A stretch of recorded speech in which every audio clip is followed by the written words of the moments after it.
Bonjour, nous sommes le mercredi 6 décembre 2023 et je vous propose la situation des cultures de cette semaine. Au niveau des colzas, on observe avec les gels de ce week-end un fort ralentissement de la végétation.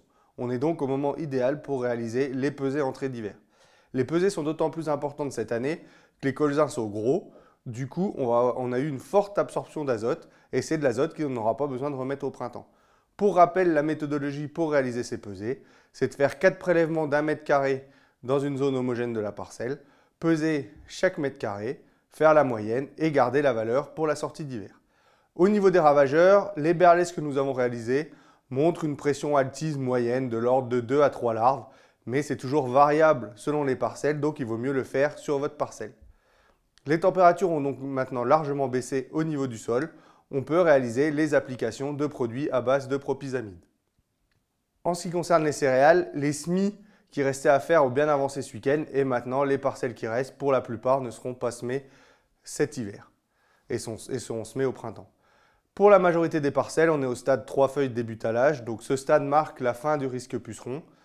Mais soyez vigilants en cas de température plus douce dans les semaines qui viennent sur les derniers semis. Le ravageur à surveiller actuellement, ce sont les limaces, puisqu'on observe dans les parcelles argileuses et les sols motteux une pression qui peut être assez importante dans certaines parcelles.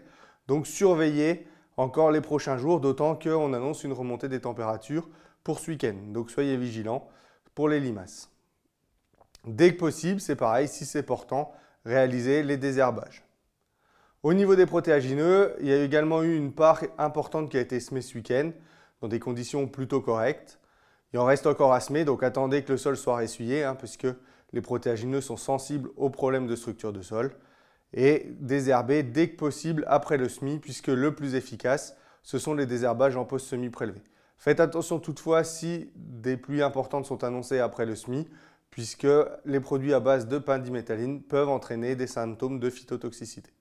Je vous souhaite une bonne semaine, à la semaine prochaine.